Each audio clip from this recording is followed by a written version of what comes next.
Alors, le thème de notre troisième plénière est la plénière de clôture. Osons parler de la place de l'équipe dans l'offre du système de santé.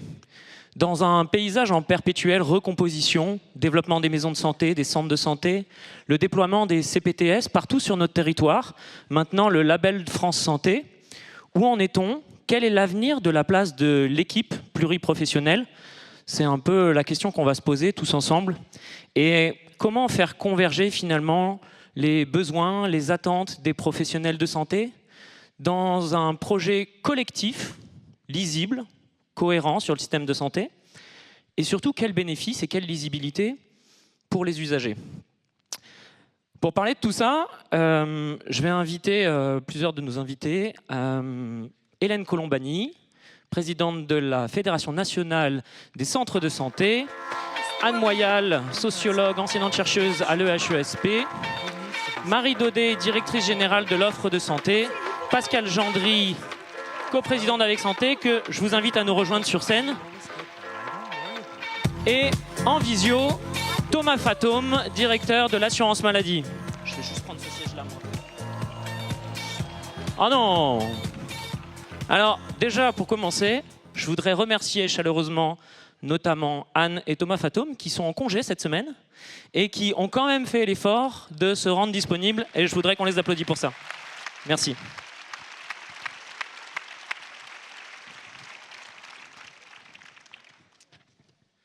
Bonjour à toutes et tous. Merci beaucoup de vous être rendus disponibles pour cette plénière.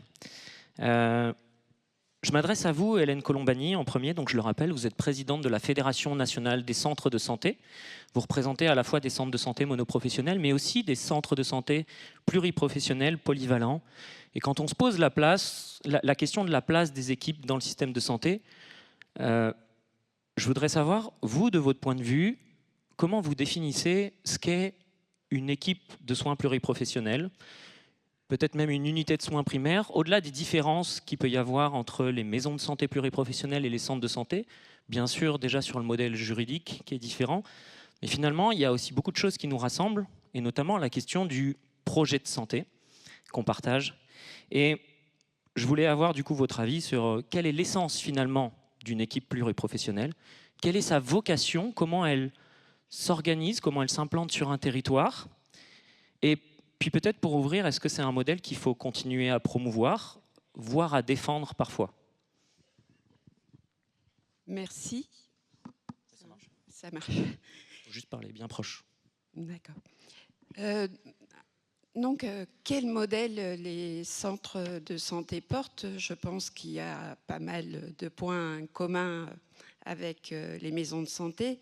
Pour faire un petit retour en arrière, le modèle porté par la FNCS a pris ses sources dans les années 50, dans les Bouches-du-Rhône, à Marseille, avec un médecin généraliste qui a porté, le docteur Jean-François Rey, qui a profondément marqué par sa vision le monde des centres de santé. Et il a porté un projet. Alors à l'époque, vous imaginez bien qu'il ne s'est pas fait que des amis, et qui était considéré un peu très à part. Mais en gros, tous les ingrédients y étaient. C'était une équipe pluriprofessionnelle, coordonnée, sur un territoire, qui fait de la prévention, qui s'appuie sur des déterminants sociaux, puisqu'il travaillait notamment sur les maladies professionnelles. Et aussi, il a importé un peu dans la pratique d'équipe l'épidémiologie, les bases de l'épidémiologie. Voilà. Donc, plus de 50 ans après, les centres de santé continuent à porter cette vision qui a été inspirante pour eux de l'équipe pluriprofessionnelle. Alors, je vais essayer de ne pas en oublier, mais une équipe pluriprofessionnelle, elle s'appuie sur un projet de santé qui s'appuie sur les besoins du territoire et de la population, donc avec un ancrage territorial fort. Les professionnels sont inspirés et ont soutiennent une forme de responsabilité sociale pour lutter contre les inégalités de santé. Et ils organisent la coopération des différents professionnels de santé pour faire vivre cette coopération dans l'équipe. Ils partagent aussi, ils travaillent avec tous les acteurs du territoire. Ça, c'est un élément important. On est une équipe sur un territoire avec les acteurs et il faut faire des parcours avec tous ces acteurs, l'hôpital, le DAC, le CLIC, les CPTS, voilà, toutes les associations. Je dirais aussi qu'on parle beaucoup d'équipe de soins, mais pour moi, elle doit maintenant plutôt s'appeler équipe traitante. Parce que en fait, on regarde l'équipe traitante toujours l'équipe de soins du fait, voilà, chaque professionnel produit ses actes, mais dans une équipe traitante, on est tous responsables de ce que je viens d'énumérer.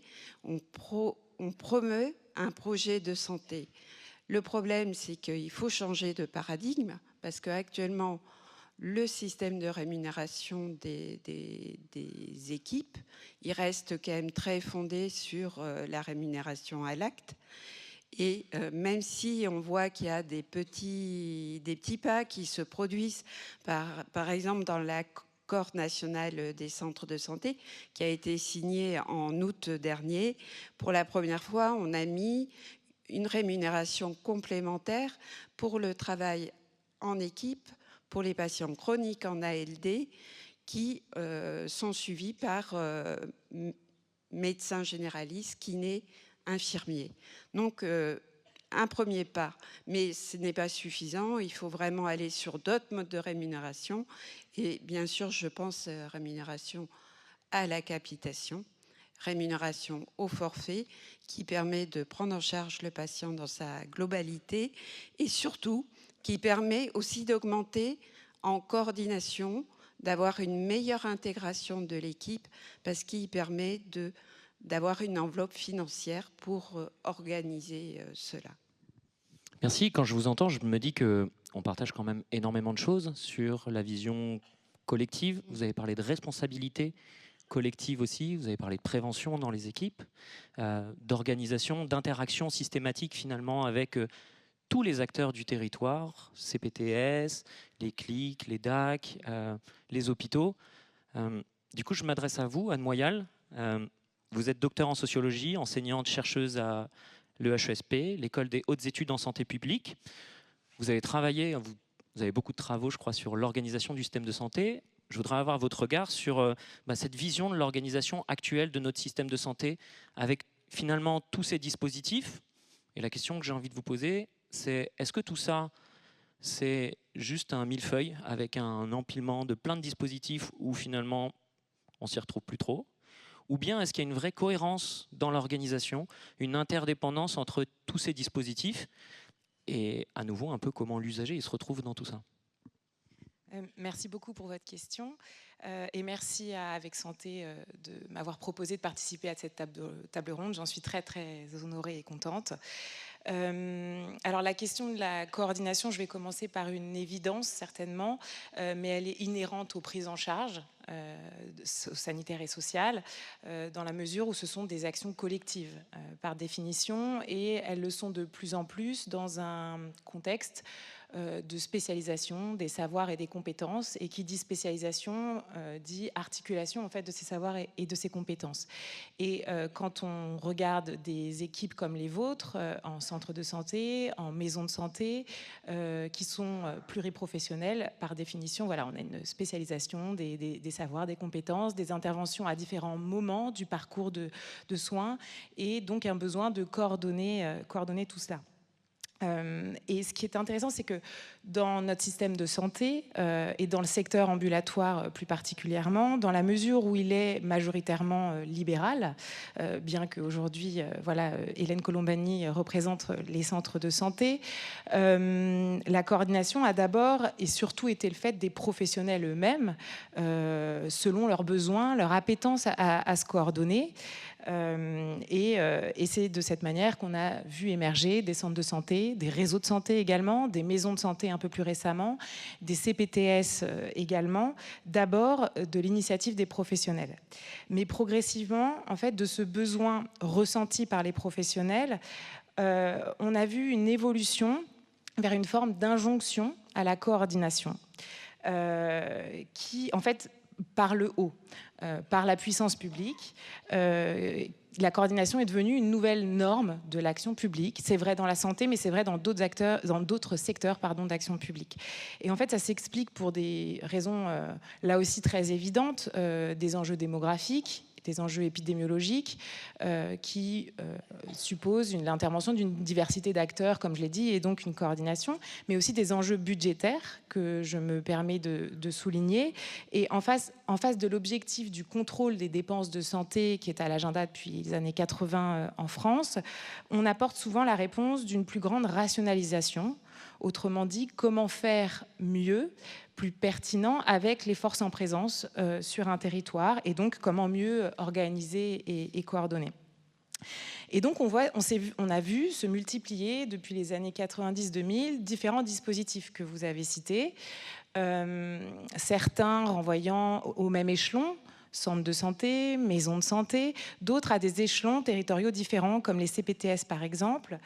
Et on a vu également des nouveaux outils de coordination, des nouveaux dispositifs, je pense notamment au DAC, des nouveaux métiers de la coordination aussi. Et on voit tout de suite, en fait, on perçoit tout de suite l'écueil possible qui intéresse beaucoup les sociologues des organisations dont je fais partie, qui est une potentielle surenchère ou inflation organisationnelle, une multiplicité d'organisations. Et là, je renvoie aux travaux des sociologues des organisations qui regardent ça vraiment en détail dans plein de secteurs d'action publique, et pas que dans la santé, mais c'est particulièrement vrai dans la santé. Et en fait, sans remettre en question l'utilité de ces différents dispositifs, je pense que leur existence pose plusieurs questions. J'en ciblerai principalement 3. D'abord, une question d'articulation entre ces différentes organisations et ces différentes échelles d'organisation. Comment s'articule sur un territoire une maison de santé, un centre de santé avec une CPTS dont les missions se confondent parfois. On a certaines, encore tout à l'heure dans une des conférences, on parlait effectivement de la question d'accès aux soins qui est une mission des CPTS, mais qui est également auquel œuvrent les maisons de santé, les centres de santé. Et donc la question associée, c'est également comment se repèrent les professionnels, la lisibilité pour les professionnels, mais aussi pour les usagers qui ne comprennent pas forcément toujours ces subtilités-là. La deuxième question, et qui moi m'importe beaucoup et dans mes travaux, j'ai notamment regardé ça, c'est celle de l'investissement multiple de vous, acteurs de terrain, dans ces différentes organisations. Vous êtes à la fois les porteurs des maisons de santé, des centres de santé, mais aussi de la CPTS. Et donc vous êtes, mais également dans le tissu local, associatif, élu local, etc. Vous êtes multipositionnés. Ça veut dire que vous avez beaucoup de casquettes. Et qui dit beaucoup de casquettes dit aussi un investissement conséquent, en fait, souvent les mêmes porteurs de projets. Et moi, c'est des profils qui m'ont intéressée dans mes travaux et que j'ai regardé. Et ce que j'ai pu voir, ce que j'ai pu percevoir, c'est une forme d'épuisement de certains porteurs de projets. Et donc ça pose vraiment question. Avant de penser à un nouvel échelon d'organisation, avant de penser à un nouveau type d'organisation, pensons aussi à ceux qui les portent et comment pas s'épuiser dans tout ça. Et la troisième question que je trouve aussi intéressante, c'est comment on suscite l'adhésion des autres professionnels. Là, je ne parle pas forcément des porteurs, mais ceux qui vont vouloir s'intégrer dans une maison de santé, dans un centre de santé, dans une CPTS, à ces nouvelles organisations, parce que c'est des organisations qui ne sont pas classiques comme des organisations bureaucratiques, comme on les connaît dans le secteur de la santé, les établissements sanitaires et médico-sociaux. C'est des organisations que je qualifierais de plus souples, moins coercitives. On y adhère volontairement. Et donc, mais comment on y adhère? Et comment on suscite l'adhésion, justement, dans un moment où les professionnels sont très sollicités? On a une demande de soins exponentielle, une baisse de la démographie dans plusieurs professions de santé, etc.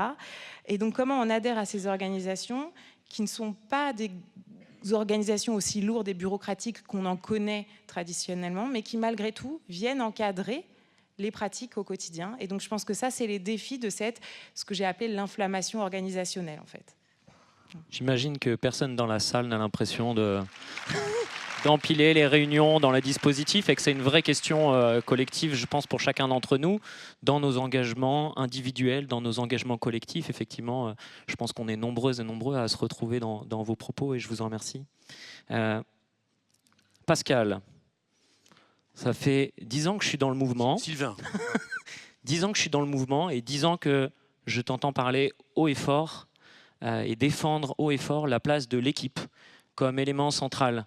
Alors moi, hier soir, j'ai surtout vu une équipe de 200 personnes qui te portaient. Je ne sais pas si tu t'en rappelles. J'en ai vu aussi coucher sur la scène. Hein.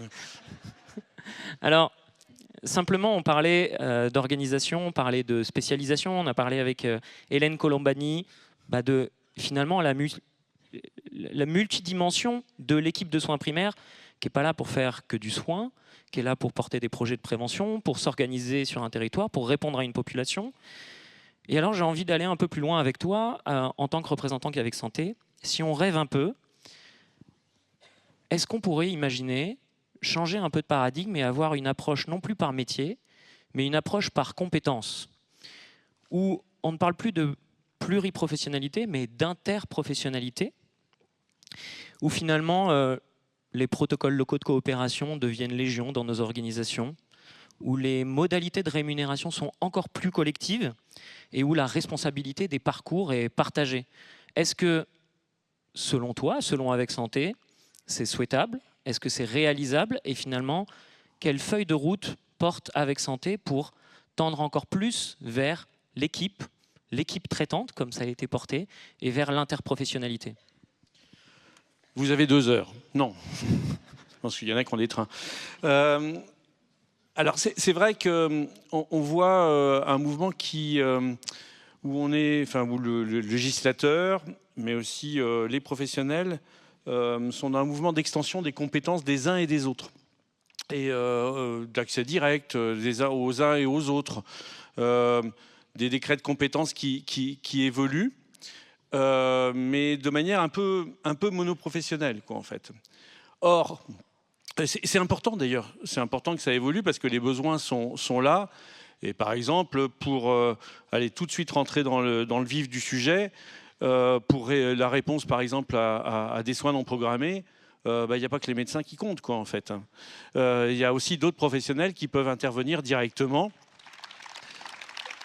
à partir du moment où les professionnels sont reconnus comme compétents, que ça se passe dans un cadre sécurisé et législatif qui leur permet de le faire, mais peut-être aussi, et ça c'est plus important, dans un cadre de sécurité pour ces professionnels et dans un cadre aussi partagé, négocié, notamment au sein d'une équipe, quoi, en fait.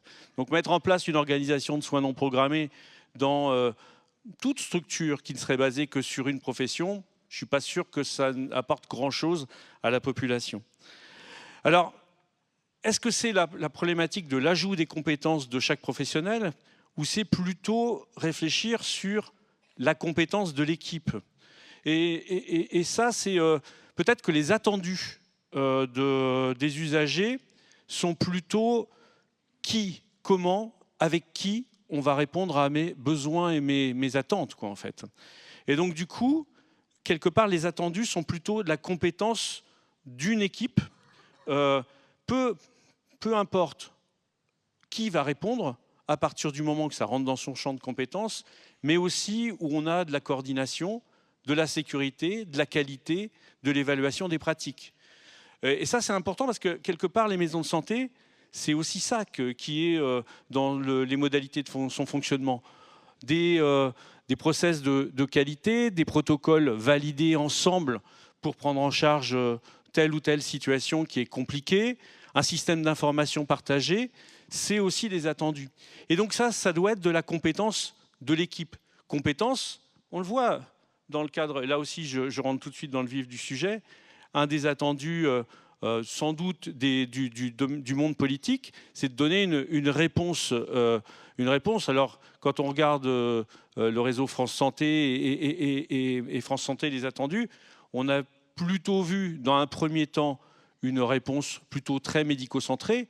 et avec une réponse dans les 48 heures. Et là, on voit bien que quelque part, on ne va pas y arriver comme ça. Et c'est plutôt l'attendu, et c'est ce que je pense Marie Daudet et Thomas Fatome vont peut-être nous éclairer là-dessus. Les attendus, c'est plutôt la réponse collective à une demande, à une pression des usagers. Donc la compétence de l'équipe, c'est aussi, il n'y a pas besoin de réinventer l'eau chaude. Il y a un excellent rapport HCAM d'il y a 3 ans qui dit dans 5 ou 10 ans, il faut qu'on tende vers une équipe ayant les compétences d'accueillir la précarité, des situations de précarité, du grand vieillissement, des pathologies chroniques, des soins non programmés, avec différents professionnels, avec des médiateurs en santé, avec des infirmières de santé publique, azalées ou infirmières autres. Mais ça, on voit bien, le besoin, il est là. Et la réponse, il faut qu'elle soit du domaine de la compétence et des attendus de la population et de la compétence de l'équipe. C'est d'ailleurs tellement attendu que quand on demande ce que c'est une maison de santé à la population, on a fait un sondage IFOP pour Avec Santé qui a été mené à la mi-février. Sur 1000 personnes interrogées, la maison de santé, c'est pour la population à 82%, 89% d'ailleurs chez les plus de 50 ans, c'est une équipe pluripro qui est capable de répondre à mon problème. Ce n'est pas des murs. Les murs, c'est une maison de santé, c'est pour cette population-là, c'est 47% qui dit que c'est des murs. Donc en fait, l'attendu, c'est vraiment l'équipe pluripro qui va répondre et qui doit devenir compétente à tous les besoins de la population en soins primaires. L'équipe avant les briques. J'ai retenu ça. Clairement, l'équipe avant les briques, mais aussi une variabilité, parce que quelque part aussi, la partie diagnostic de sa population et de son territoire est aussi important. Ça veut dire que l'équipe doit s'organiser pour répondre à ses besoins. Ça veut dire aussi, quelque part, elle doit en avoir les moyens. Et aussi avec une espèce d'adaptabilité qui permet à chaque équipe de voir ce qui est le mieux, le plus opportun avec l'argent qu'on lui donne, d'utiliser telle ou telle masse d'argent pour investir dans une fonction RH, investir dans un outil, investir dans des locaux pour accueillir des soins non programmés, par exemple. Est-ce qu'il faut que la maison de santé pluriprofessionnelle tende à être reconnue comme établissement de santé pour faciliter ça? Ça c'est une question pour Marie Daudet. Mais... Je la garde pour après alors. Ouais, c'est ça, oui. Alors, je t'avais pas prévenu de celle-là. Hein. Du coup, on parlait des financements, la transition. Pourquoi pas? La transition est toute trouvée. Je m'adresse à vous, Thomas Fatome. Merci encore de vous être rendu disponible. Bonjour.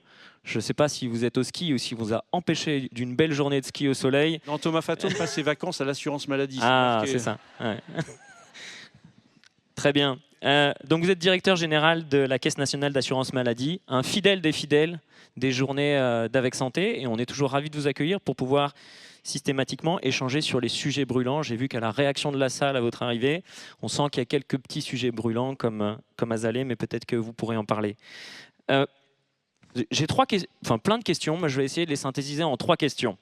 La première, c'est comment finalement cette évolution vers une reconnaissance ou une approche par compétence plutôt que par métier se traduit par l'assurance maladie et dans les financements qui sont portés. Où est-ce qu'on en est de la reconnaissance du financement des compétences transverses dans l'équipe? Je parle bien sûr des assistants d'équipe, des infirmières d'équipe, des infirmières de santé publique, d'équipe. Où est-ce qu'on en est du passage au droit commun, de certaines expérimentations d'article 51 comme IPEP sur des rémunérations collectives d'équipe? Ça, c'est la première question. La deuxième qui va un peu avec, c'est finalement, dans nos financements, comment on sort et est-ce qu'on est prêt à sortir du tout centré sur la patientèle médecin traitant? Comment on pense la file active d'équipe? Comment on pense la rémunération basée sur une patientèle partagée? Et bien sûr, la troisième question qui va avec, dans le contexte d'ouverture des négociations ACI, est-ce qu'il y a la place pour toutes ces questions ou simplement pour le label France Santé? Vous avez Bonjour 2 heures à toutes et à aussi. tous. Voilà. J'espère que vous m'entendez bien. Pardon de ne pas être avec vous ce matin. J'ai bien pris note pour le rendez-vous à Tours en mars prochain. mais je souhaitais évidemment participer à cette table ronde pour réaffirmer l'engagement de l'assurance maladie autour des maisons de santé et des notions d'équipe. Juste avant, si vous me permettez peut-être, parce que je sens un peu d'émotion dans la salle et je peux la comprendre, autour du sujet Asalée, donc je voudrais quand même dire un mot là-dessus parce que c'est important en ce moment. Je vais dire les choses très clairement.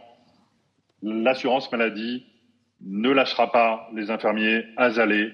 Elle souhaite la pérennité de ce dispositif. Elle y croit et elle continue à y croire aujourd'hui. Les difficultés que rencontre l'association, elles sont malheureusement de la responsabilité de la gouvernance de l'association. Je ne rentre pas dans le détail. Ça fait plus de 6 mois que nous travaillons à faire que l'association revienne dans un cadre normal de gestion de l'argent public. Ça n'a malheureusement pas été possible. Et donc, elle va rentrer dans cette phase de redressement judiciaire. Mais je veux réaffirmer très clairement que dès que nous pourrons rétablir les financements avec l'association, dès lors que ce sera possible, nous le ferons. Et les échanges vont se poursuivre dans les prochains jours avec toutes les parties prenantes de ce dossier pour accompagner les infirmières, les infirmiers. L'assurance maladie sera à vos côtés. Même dans cette période difficile, on va tout faire pour vous accompagner. Je reviens aux questions que vous avez posées plus précisément. Vous savez, l'assurance maladie, elle est historiquement un partenaire des maisons de santé, bien évidemment. Et en préparant cette intervention, je regardais les chiffres. Plus de 2300 maisons de santé qui ont signé les accords interprofessionnels. Je salue évidemment aussi la dynamique d'équipe des centres de santé.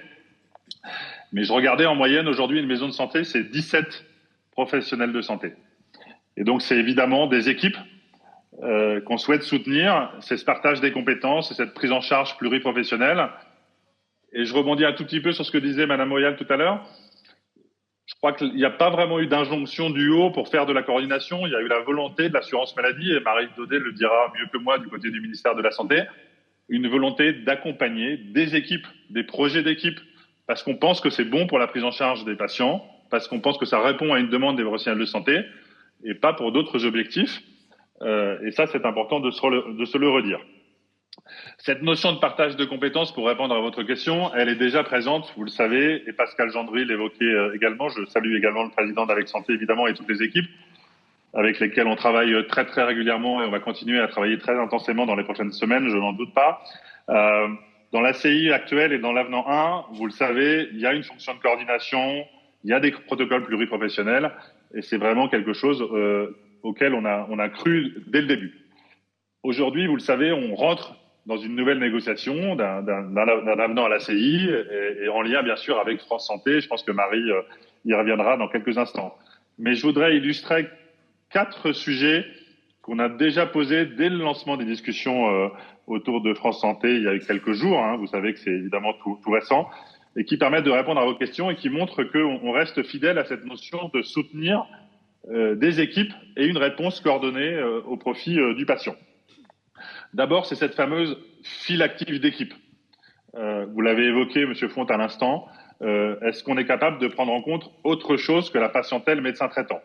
L'assurance maladie a toujours cru au médecin traitant, elle n'a pas changé d'avis, mais elle souhaite reconnaître la prise en charge coordonnée par les équipes de la maison de santé au travers de la reconnaissance de cette file active d'équipe. On avait proposé ça l'année dernière dans la négociation de la CI qui n'a pas abouti. On souhaite remettre ce sujet dans la discussion de ce nouvel avenant. Premier sujet, donc oui, il n'y a pas entre guillemets que le médecin traitant, il y a aussi une équipe qui prend en charge des patients. Il faut reconnaître de manière financière, hein, c'est pas simplement une reconnaissance verbale, c'est une reconnaissance financière qu'on souhaite poser. Deuxième exemple, je l'ai évoqué, Pascal Gendry l'évoquait également, les protocoles pluriprofessionnels. On veut les améliorer, on veut les transformer, on veut les construire davantage on veut que les professionnels plutôt les construisent davantage, que ce soit peut-être moins une case à cocher qu'un véritable projet. Et ça fait partie aussi des discussions qu'on avait eues l'année dernière et qu'on veut reprendre. Troisième sujet, vous l'avez évoqué aussi, Monsieur Font, directement, l'infirmier. Alors nous, on avait appelé ça de coordination et de parcours. Hein. On pense toujours que dans la construction de ces équipes, pour faire de l'éducation thérapeutique, pour accompagner des parcours de soins, pour faire de la prévention, pour faire également des soins non programmés, c'est un rôle qui peut être très intéressant.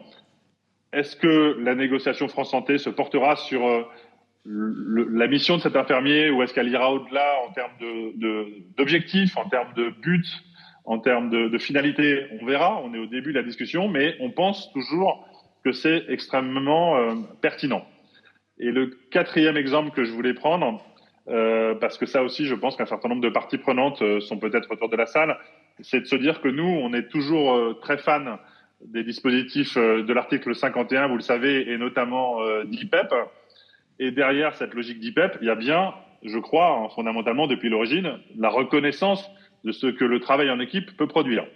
Et là aussi, je voudrais le dire très clairement, dans la négociation qu'on ouvre, là, on se l'est dit avec les syndicats monoprofessionnels et avec Santé était autour de la table il y a quelques jours, on veut mettre dans le droit commun IPEP pour les maisons de santé qui le souhaitent.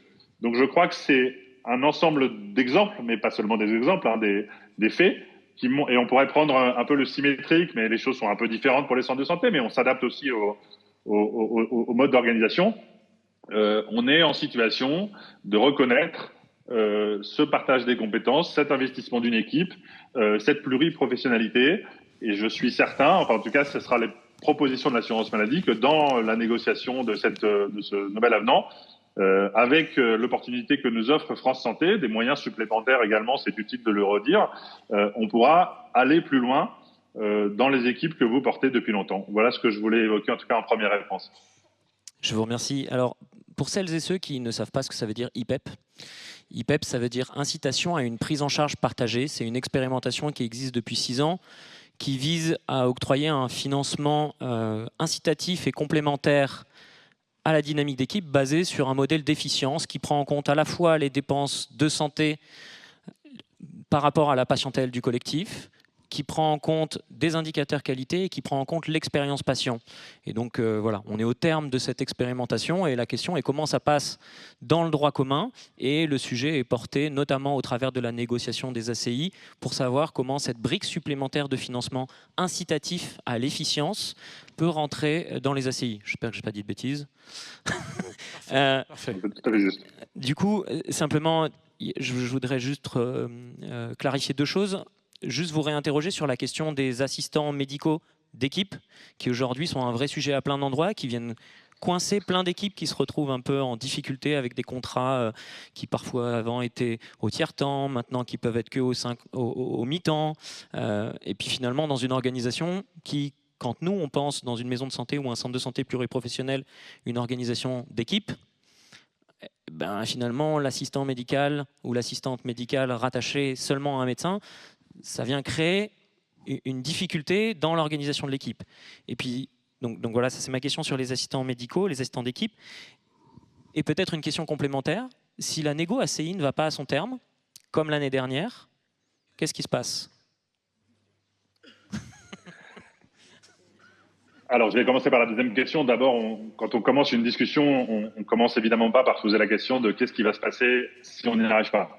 On commence à se dire, on essaie de réunir les conditions pour que ça fonctionne. Après, mais Marie Daudet le dira peut-être mieux que moi, vous savez qu'il y a 2 façons de financer sur le terrain potentiellement des exercices coordonnés. Il peut y avoir des financements de l'assurance maladie au travers d'accords conventionnels, et il peut y avoir des financements par le biais du FIR, du Fonds d'investissement régional, Fonds d'intervention régional, pardon. Je crois que notre responsabilité collective dans la négociation, c'est d'aboutir à un cadre pérenne, à un nouvel avenant aux ACI qui permettra un financement pérenne par l'assurance maladie. Mais c'est ça que nous visons d'ici le mois de mai, puisqu'on s'est fixé un horizon de négociation court au regard de tout ce qu'on a déjà fait l'année dernière. Sur les assistants d'équipe, alors on a essayé de retenir une idée, je dirais, plus facile à mettre en œuvre que l'assistant d'équipe tel que vous l'avez évoqué, puisqu'on a construit avec les médecins un dispositif qu'on a appelé d'un contrat d'assistant médical mutualisé, qui va permettre à un groupe de médecins en société, y compris dans les CISA, de pouvoir employer collectivement un assistant médical avec des objectifs mutualisés. Donc c'est pas tout à fait un assistant d'équipe, je vous le concède bien volontiers. En pratique, ça va bien permettre de financer des assistants dans les maisons de santé. Certes, ils seront rattachés formellement à des médecins, mais très sincèrement, on n'est pas très nombreux, donc je vous le répéterai pas, mais l'assurance maladie, elle va pas les regarder tous les jours pour savoir comment travaille l'assistant médical dans une maison de santé. Les financements sont là, le contrat, il est facile à déployer et je pense qu'il va répondre très largement à des fonctionnements avec les médecins et avec les autres parties prenantes de l'équipe au sein des maisons de santé. Et ça, c'est un dispositif qui va être opérationnel dans les toutes prochaines semaines. Ça n'épuise pas sans doute le sujet. On reviendra peut-être à un moment donné sur entre guillemets, un vrai assistant d'équipe. Mais en tout cas, à très court terme, c'est disponible, les financements sont là et ça va pouvoir se déployer dans les maisons de santé. Je note, on ne répétera pas que l'assistant médical pourra furtivement, sans trop le dire, devenir un assistant d'équipe. Merci beaucoup en tout cas pour vos réponses. Marie Daudet, donc vous êtes directrice générale de l'offre de soins. La deuxième question épineuse après Azalée, elle est pour vous évidemment par rapport à France Santé. Simplement, du coup, pour recontextualiser, on l'a dit depuis le début, la Fédération nationale des centres de santé, avec santé, porte haut et fort les couleurs d'une équipe pluripro engagée sur un territoire, qui n'est pas une simple addition de professionnels de santé qui produisent des actes, mais bien une équipe, un collectif qui est là pour produire de la santé. C'est d'ailleurs déjà reconnu dans l'ACI au travers de la coordination, des protocoles pluripro, des actions de prévention-promotion de la santé, de la démarche qualité et même de la participation des usagers aujourd'hui d'un système d'information partagé. La question qu'on se pose aujourd'hui, nous, collectivement, autour de France Santé, c'est qu'on a bien compris l'intérêt, en tout cas, de la visibilité d'un réseau organisé au sein du territoire. On est les premiers à se dire que parfois, nos maisons de santé, nos centres de santé, ils ne sont pas toujours visibles de la patientèle. Mais est-ce que finalement, au regard des 4 critères socles aujourd'hui, qui de notre point de vue nous semblent assez pauvres, si je dois le dire comme ça, est-ce que ce n'est pas un retour en arrière par rapport justement au développement et de tout ce que peut faire une équipe pluriprofessionnelle aujourd'hui? Et est-ce qu'il n'y a pas un risque aujourd'hui d'invisibiliser et de diluer finalement le travail des équipes pluriprofessionnelles au travers d'un réseau qui intégrerait des cabinets qui n'ont pas de projet de santé, des pharmacies avec la téléconsultation ou des hôpitaux de proximité qui n'ont pas d'activité de médecine générale? Alors peut-être 2 choses en introduction sur France Santé. La première, c'est que France Santé se constitue autour de l'ADN de l'exercice coordonné quand même. Il faut le dire, et j'y reviendrai, mais France Santé, c'est d'abord une mise en visibilité et en lisibilité d'une offre pluriprofessionnelle. Et la deuxième chose, c'est que France Santé n'est pas une fin en soi, c'est un outil parmi d'autres, c'est un levier parmi d'autres qui a été annoncé et mis en place par les pouvoirs publics, mais bien évidemment, il ne résume pas à lui seul toute l'action de soins dans le pays et notamment toute la façon et les modalités de cet exercice coordonné et notamment au sein des MSP. Une fois qu'on a dit ça, comment est-ce qu'on peut essayer d'expliciter un peu les choses? L'objectif de France Santé, c'était effectivement de pouvoir dire, puisque l'accès aux soins, l'accessibilité de soins de proximité et de qualité est aujourd'hui une des grandes préoccupations des pouvoirs publics, de nos concitoyens et des professionnels de santé aussi d'ailleurs, c'était encore une fois de pouvoir rendre une offre de santé accessible de façon visible et lisible. Les critères que vous mettez en avant, c'est des critères qui, par définition, encore une fois, sont des critères que vous partagez. Ce sont les mêmes, j'ai envie de dire, les mêmes valeurs et les mêmes principes.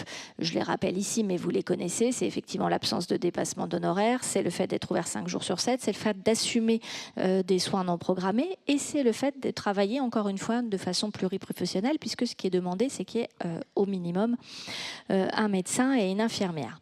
Donc, ça, c'est quand même le socle de ce qui vous constitue. Et quand je dis MSP, c'est aussi la même chose pour les centres de santé. Et donc, on peut dire quand même que le label se construit autour de vous. Et d'ailleurs, aujourd'hui, on a un peu plus de 1200 structures qui sont labellisées. Les 2 tiers, pratiquement, ce sont des maisons de santé. Et le tiers restant, c'est des centres de santé. Donc on voit bien que cette offre-là, et encore une fois, ce n'est pas l'alpha et l'oméga, et ça ne résume pas à elle seule ce que doit être l'accès aux soins ou l'exercice pluripro sur le territoire, mais que ce label-là, il se construit autour de vous et à partir de votre ADN. Voilà. Donc ça, c'est quand même une chose que je voulais pouvoir rappeler ici. C'est vrai que ce qui est dit aussi, alors d'abord, ce qui est dit, c'est que les critères que vous mettez en avant et que vous estimez, que vous dites être un peu faiblard par rapport à ce qui est la pratique et votre pratique et le reflet de vos pratiques quotidiennes. Je rappelle aussi que maintenant, il revient à la négociation, et c'est ce que le directeur de l'assurance maladie disait tout à l'heure, à la négociation conventionnelle, de mettre un peu à plat et de discuter de ces fameux critères. Et je crois comprendre aussi de ce qu'a dit Thomas Fatto, mais de ce qui est dit, c'est que ça s'inscrit dans le droit fil, encore une fois, des discussions qui ont déjà eu lieu et qui ont lieu en ce moment. Ce qu'ont dit effectivement les pouvoirs publics, c'est de dire que à des endroits où il y avait particulièrement une pénurie d'offres, ou en tout cas un sujet d'accès aux soins où on n'avait pas sous la main immédiatement là à labelliser France Santé des maisons de santé pluripro ou des centres de santé, on pouvait aussi effectivement labelliser des cabinets de groupe, des médicobus, des hôpitaux de proximité et dans certains cas effectivement de la téléconsultation en officine. Mais par définition, encore une fois, par rapport aux chiffres que je vous ai donnés, on voit bien qu'on est sur les marges du dispositif. Voilà ce que je peux dire aujourd'hui là-dessus. Donc, encore une fois, ce n'est pas un retour en arrière, c'est une mise en visibilité. Il faut le prendre comme une mise en visibilité de ce que vous faites. On vous accompagne. Ce qui est en train d'être négocié avec l'assurance maladie, c'est qu'il y aura des financements à la clé, des financements qui devront permettre aussi d'avoir un effet de levier et d'amplifier certaines de vos actions. Et donc, c'est comme ça qu'il faut vivre les choses. C'est de cette façon, encore une fois, c'est une reconnaissance, c'est une valorisation politique de tout ce que vous avez fait jusqu'à présent, puisque tout ça se construit quand même majoritairement autour de vous. Merci. J'ai envie de vous faire réagir par rapport à... tout à l'heure, on parlait d'établissement de santé, maison de santé. C'est toi. Mais on m'a dit qu'il fallait que je pose la question à Marie Daudet, donc je me permets de savoir justement cette question justement sur une approche par compétence, le développement vraiment de l'organisation de l'équipe traitante, de l'organisation de la responsabilité d'équipe. Est-ce qu'aujourd'hui, à la DGOS, il y a quelque part une feuille de route, une volonté ou pas du tout d'aller vers une reconnaissance d'établissement de santé des maisons de santé pluriprofessionnelles ? Alors, très honnêtement, la constitution d'un établissement de santé et la reconnaissance en établissement de santé, ce n'est pas uniquement la reconnaissance de l'équipe. Il y a tout un tas de choses qui vont avec cette reconnaissance-là, et notamment des choses qui sont un peu lourdes en gestion, ce que je peux me permettre de le dire moi, et qui sont notamment des autorisations, une certification HAS sur la qualité.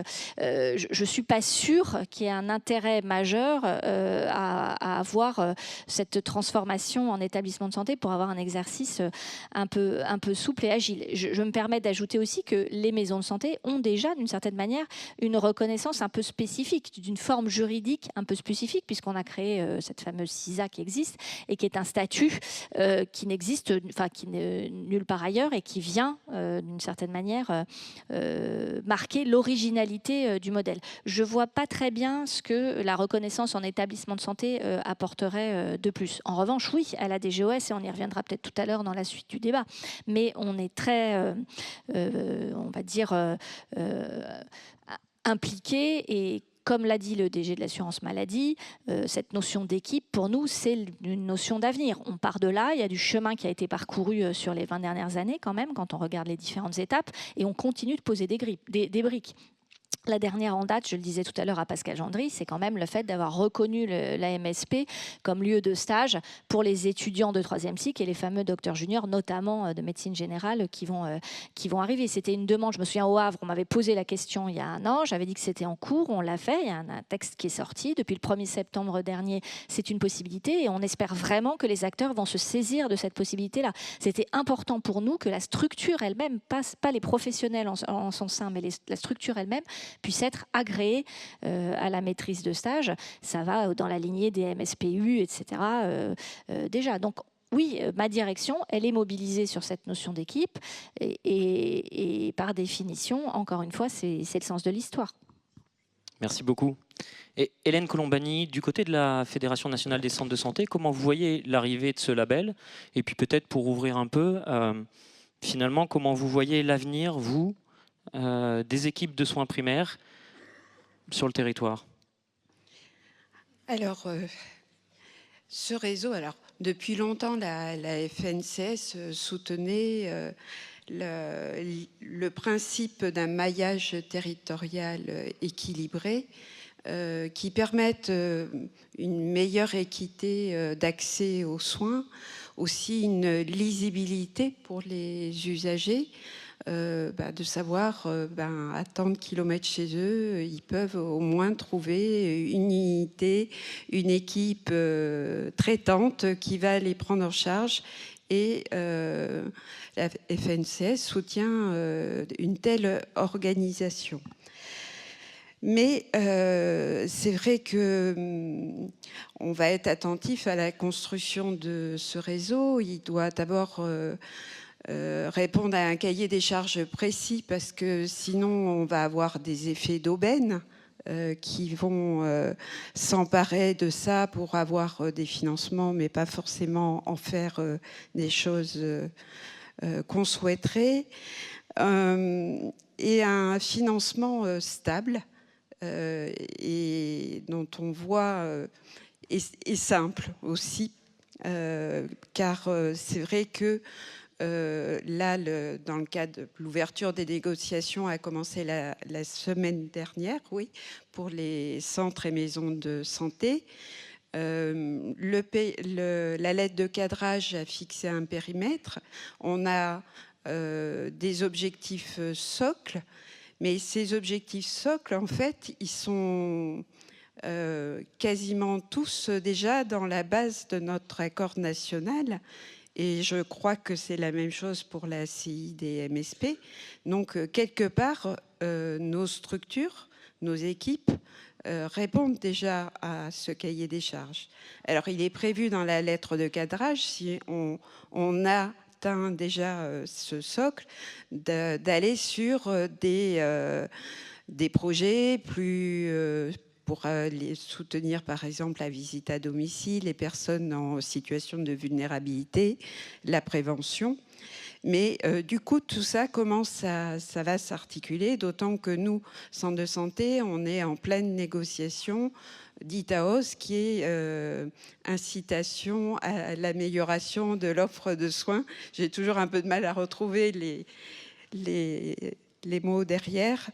Et du coup, tout ça, on a encore un peu de travail pour essayer de ne pas avoir une usine à gaz derrière et quelque chose d'assez lisible. Donc, on va être très, très exigeant sur la manière dont cela va fonctionner. Il va falloir aussi que ça rencontre la réalité organisationnelle et économique des équipes, que ce soit pas un truc théorique, mais qui ne soit incapable d'être pris en main par une équipe. On est content quand même d'avoir un financement supplémentaire. Mais donc, on souhaite aussi qu'on ne nous rajoute pas non plus plein d'objectifs supplémentaires, parce que les équipes, elles ont déjà fort à faire, elles ont déjà plein d'objectifs à rendre, et que derrière, il faut surtout qu'on prenne en charge des usagers de manière qualitative, voilà, je ne vais pas dérouler l'approche globale, sociale, etc. Mais on ne peut pas non plus on peut pas soigner sur objectif en permanence. Il faut aussi que le financement il soit acquis sur la capacité à prendre en charge les usagers et pas à juste noter la réussite des objectifs. Donc oui, je pense que ça peut être un plus pour le financement des équipes, mais on a un peu de travail pour que ça puisse être efficient. Merci. Je rappelle que si vous pouvez poser des questions dans le chat qu'on prendra d'ici quelques minutes. Anne Moyal, je voudrais revenir vers vous. En préparation de cette plénière, vous m'aviez dit que le système de santé, malgré tout le développement de l'exercice pluriprofessionnel, continuait de fonctionner quand même beaucoup en silo. Et je voudrais avoir votre regard là-dessus. Et comment on fait pour sortir justement de ces silos organisationnels ? Alors là, je parlerai du cloisonnement propre aux soins primaires. Je ne vais pas aller plus loin dans les cloisonnements qui peuvent caractériser notre système de santé. Alors, cette question du cloisonnement, elle renvoie à une question qui est classique en sociologie. Je vous épargne des gros concepts, mais la question de la division du travail, en fait, et des relations interprofessionnelles qui découlent de cette division du travail, en l'occurrence ici le travail de soins. Et en fait, les sociologues qui se sont intéressés aux professions de santé lisent la division du travail et les relations interprofessionnelles classiquement à travers l'idée de lutte juridictionnelle, c'est-à-dire des conflits pour soit préempter, soit garder le contrôle d'un périmètre d'activité.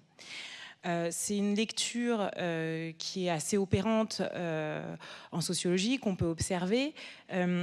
Mais moi, ce qui m'a intéressé, ce qui m'a frappé dans mes études et dans mes observations en maison de santé, c'est plutôt que, au contraire, les relations entre professionnels que je pouvais observer étaient très rarement conflictuelles en maison de santé et que j'assistais à beaucoup d'arrangements ponctuels, tacites, sur la division des tâches qui dépassaient largement en fait les frontières professionnelles classiques. Et donc la lecture des sociologues assez classiques en matière de conflits pour préempter certaines tâches, qui fait quoi, quelles sont les prérogatives des uns et des autres, moi je ne la voyais pas en maison de santé. Alors après je suis consciente qu'évidemment je vais voir un certain type d'exercice et que je ne suis pas en train d'observer tous les professionnels du secteur ambulatoire et des soins primaires. Mais malgré tout ça m'a beaucoup frappée et donc je regardais ça, les arrangements au quotidien, les dépassements ponctuels des frontières professionnelles sans conflit ou vraiment de manière très, très atténuée.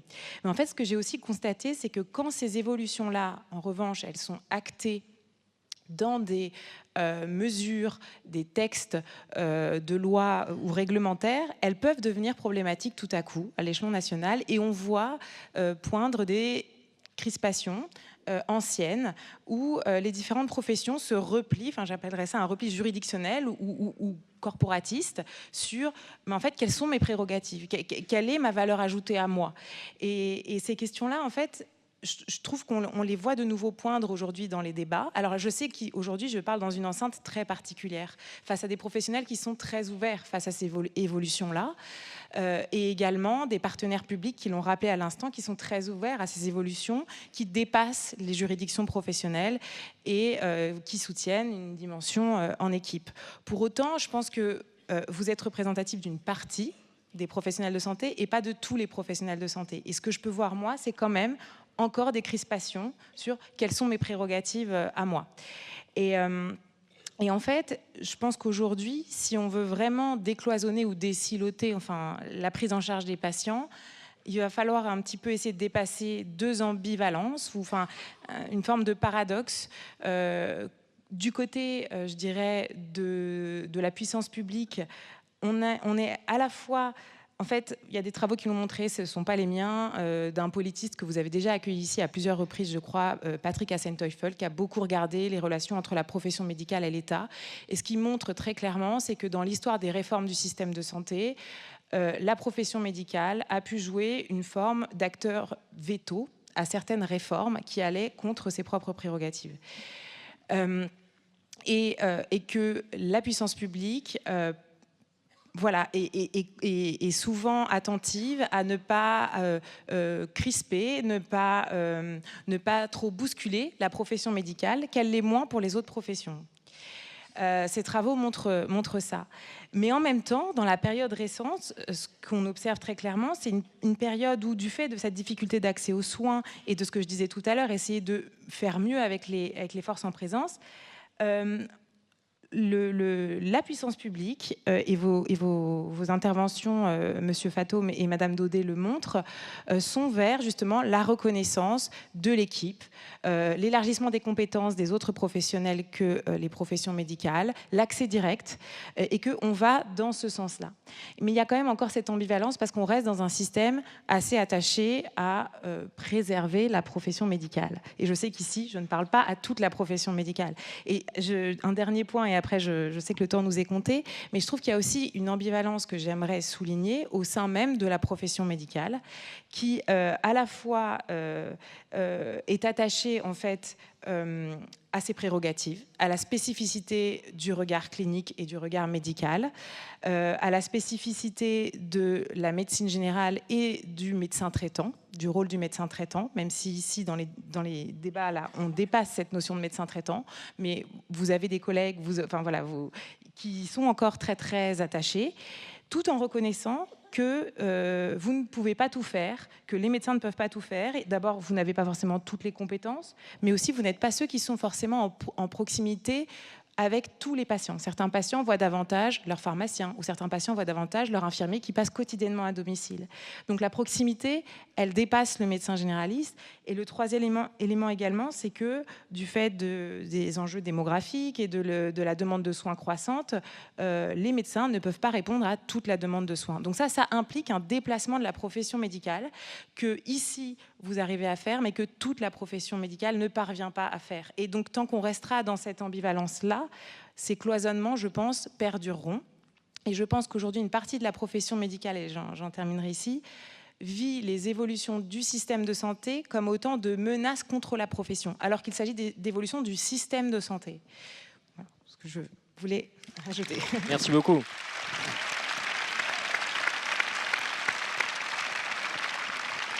On est un peu en retard pour prendre toutes les questions, mais ça me semblait très intéressant en tout cas, et je pense qu'on est nombreux à partager ces propos-là. J'ai peut-être une proposition adressée à Thomas Fatoum. Peut-être que cette intervention pourrait être mise en préambule des prochaines négociations conventionnelles. Excellent.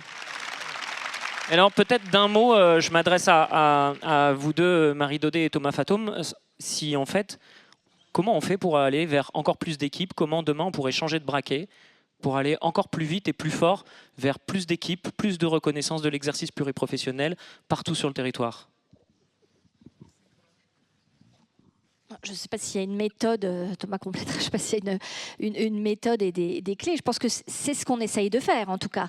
C'est quotidiennement et à toutes les étapes, encore une fois. Alors, l'assurance maladie, dans son rôle de discussion et de négociation régulière avec les professions et les entités concernées, je pense que, et Thomas l'a dit tout à l'heure, mais on voit bien qu'il y a des notions qui émergent, infirmiers d'équipe, fil actif d'équipe, les assistants médicaux mutualisés, tout ça, ça va dans le même sens. Et nous, de notre côté à nous, on essaye aussi de creuser ce sillon-là. Quand on simplifie les protocoles de coopération, quand on élargit les délégations de tâches, quand on essaye de favoriser la pratique avancée, on le fait toujours aussi, non pas pour, comme c'était dit tout à l'heure, forcément déléguer des tâches et élargir des compétences en silo, mais pour le faire au service quand même aussi d'un fonctionnement en équipe. C'est ça qu'on a quand même aussi en tête. Alors, c'est pas toujours interprété comme ça. Et c'est pas toujours comme ça que c'est forcément vécu ou mis en place, mais c'est bien ça qu'il y a derrière aussi, c'est d'arriver petit à petit à décloisonner et à faire en sorte que tout le monde puisse travailler autour de cette notion d'équipe. Encore une fois, je l'ai dit, l'exercice isolé, demain, ne sera plus la règle. Et ça n'est déjà plus la règle aujourd'hui. Donc, et c'est ce que disent les jeunes qui sortent du système de formation, etc. Et donc, voilà, on essaye au fur et à mesure de poser nos briques. Tout à l'heure, je parlais encore une fois de la MSP lieu de stage. Mais on essaye de faire avancer cette transformation-là. Et après, on le fait aussi, et Madame l'a très bien souligné, comme on peut, en discutant avec l'intégralité des parties prenantes et en essayant non pas d'arriver au consensus, parce que ça c'est quand même souvent rare dans notre métier à nous, mais en tout cas d'essayer de trouver un chemin et une voie de passage qui permettent à la fois de lever les réticences et de continuer d'avancer dans ce sens. Alors je sais bien, hein, notre temps à nous et notre horizon à nous, c'est pas toujours le même que celui des professionnels, notamment en termes d'attente sur les textes et la façon dont on avance, mais très sérieusement, si on se projette 5 ans en arrière ou 10 ans en arrière, on peut voir déjà le chemin parcouru. Je ne sais pas si Thomas voulait compléter, puisque vous adressiez à nous deux. Peut-être, oui. Merci beaucoup, Marie. Si je peux me permettre de compléter, il y a un élément qui est un peu sans doute l'éléphant au milieu du couloir sur comment on va plus loin sur les équipes, c'est les modes de rémunération. Hélène Colombani évoquait tout à l'heure la capitation. Je pense que c'est important aussi de se dire qu'aujourd'hui, et Madame Royal parlait des médecins qui ont fait un chemin, l'assurance maladie aussi, elle a fait un chemin, de se dire on a du paiement à l'acte, on a des modes de rémunération forfaitaires complémentaires. On peut aussi pouvoir proposer à des équipes qui le souhaitent de basculer plus largement dans des modes de rémunération forfaitaires totalement alternatives à l'acte. Et c'est pas de la science-fiction, puisque c'est ce qu'on a lancé là aussi avec le ministère dans le cadre de l'article 51 avec un autre acronyme qui s'appelle PEPS, que vous connaissez bien, hein, paiement en équipe des professionnels de santé, c'est bien ce que ça veut dire d'ailleurs, hein, paiement en équipe. Il y a eu PEPS 1, il y avait beaucoup de centres de santé, un peu moins de maisons de santé. Maintenant, il y a PEPS 2, dans lequel il y a beaucoup de maisons de santé. Et je crois que ça répond, pour le coup, à des logiques très intégrées d'équipes qui choisissent ensemble de basculer sur un mode de rémunération qui est complètement forfaitaire. Et en plus de cette expérimentation article 51, rappelez également que dans la convention médicale, on a prévu aussi que des groupes de médecins puissent adhérer à une option de rémunération à la capitation. Il y a déjà un certain nombre d'équipes qui sont rentrées au début de l'année 2026 dans ce mode de rémunération. Donc, je crois que c'est le signal qu'on est aujourd'hui en situation d'aller assez loin dans des choses qui sont proposées, qui ne sont pas imposées, mais qui sont proposées à des équipes qui veulent se dire si on veut fonctionner complètement en équipe intégrée, alors sans doute qu'il faut aller au bout sur des rémunérations intégrées, si j'ose dire, forfaitisées. Et donc c'est ce qui est à l'œuvre avec des résultats intermédiaires sur PEPS qui étaient très intéressants, qui montrent aussi ça s'appuie sur une maturité d'une équipe qui a réfléchi à son projet de santé, qui a réfléchi à son organisation, qui a réfléchi à ce partage de compétences. Et dès lors qu'il y a cette maturité, l'assurance maladie, elle est disponible pour les accompagner.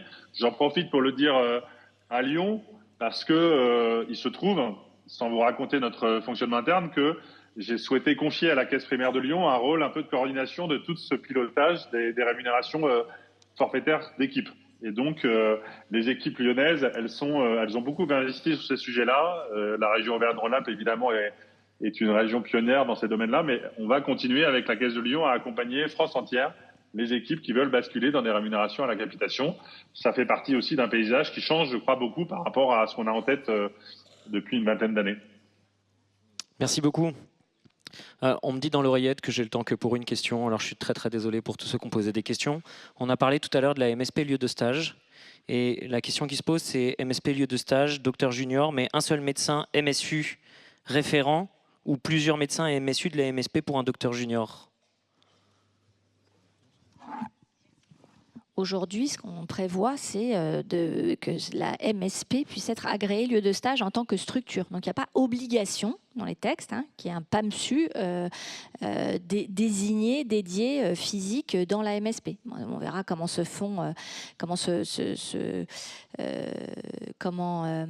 fonctionne concrètement cette procédure d'agrément qui va se faire territoire par territoire. Mais c'est bien ça l'objectif, c'est que ce soit la structure qui soit agréée. Merci. Il nous reste 20 secondes. Du coup, j'ai le temps pour la deuxième question, qui est: il est rationnel d'investir sur les déterminants sociaux de santé, en plus de SECPA, dont on connaît le parcours un petit peu complexe aujourd'hui? À quand la possibilité d'un médiateur en santé dans le financement ACI?